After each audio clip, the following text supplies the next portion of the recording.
If you have clicked onto this video today and you have at any point attempted suicide or had thoughts of suicide, I want to let you know that you are not alone. And I just want to spend the next few minutes and share with you a little bit about my story and how I had a season in my life when I had thoughts of suicide.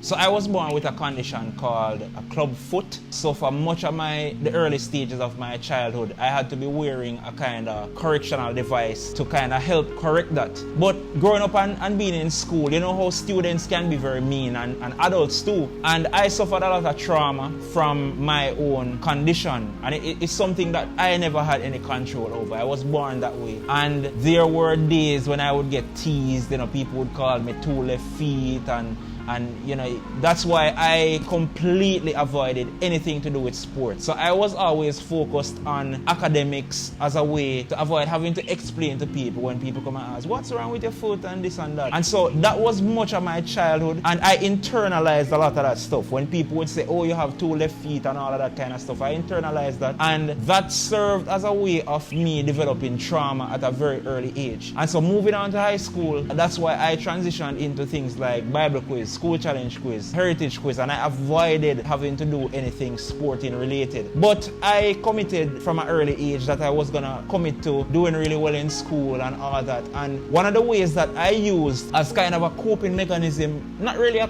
coping mechanism, but more like a deflector, was humor. So in a lot of times I was often the class clown, and I would lead in placing the attention on my humor and me doing all the gimmicks and stuff. So people wouldn't even have any time to focus on anything that was wrong with me physically. And so many times some of the most funny people are often people that are going through a whole lot. And so when I go anywhere and I'm in the midst and there are people that are being extremely funny, you know, I usually pay attention to those people, because I know that in many settings I tend to be that kind of person, as a way to not place attention on me per se, but on my ability to be funny and all that. And just going through life, it was just one of those things that I internalized, and there were times that I felt like I was a mistake. And this is no fault whatsoever of my parents. I'm the last of 7 children, and I was just born with that condition, and it's just one of those things that I really internalized throughout my life. And sometimes I think about how different my life could have been probably if I had not really cared as much about what people said, and I just did sports and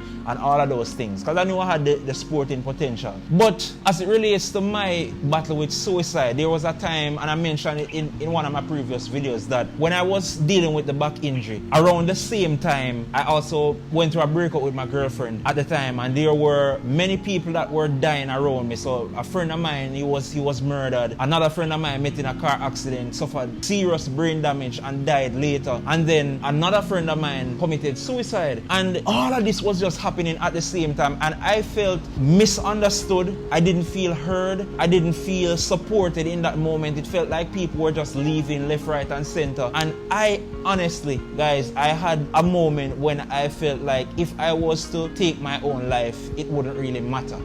And subconsciously I knew that wasn't true, because I know that I always made the effort to add value to the lives of people around me, and I knew that there were people in my life that cared about me. But there was just that period where I was just so overwhelmed by what I was going through. And even when I would bring up sometimes some of the things that I was going through, people made me feel like I was complaining, and sometimes people would just shrug it off and say, oh, you know, you're a pastor, you should pray more or just have more faith and that kind of stuff. And I just never felt like my contribution and what I had to offer really mattered in that moment. But I remember a particular day I was doing my devotion, and I ran across the passage of scripture in Philippians 1 and verse 6, and it says, being confident of this very thing, that he who hath begun a good work in you will perform it till the day of Jesus Christ. And it was a passage of scripture that I have read before many times, but on that day it resonated so much more with me. I was never at the place that I was thinking about how I would commit suicide, but I thought about it as a way of not having to deal with a lot of the emotions that I was feeling at the time. And so, especially with the breakup, you know,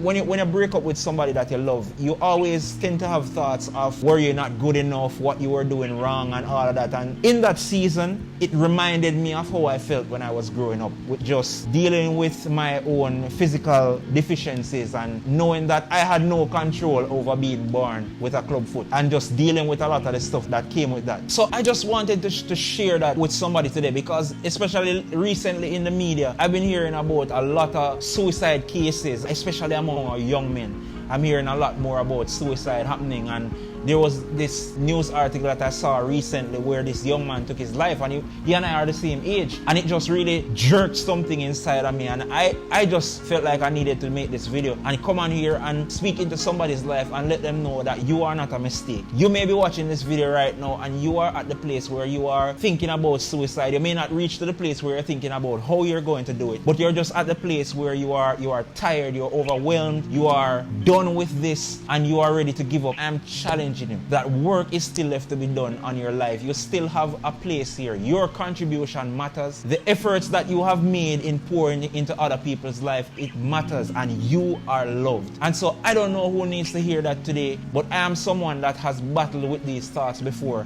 and I am here to tell you that things will get better. So I'm no expert, and I'm a big advocate for seeking out professional help, because that's one of the things that I also did. I was able to sit in front of a therapist and just open up about what I was going through and the thoughts that pushed me to that place. And believe me, there's still work left for you to do. There is still purpose in your life, and you are not a mistake.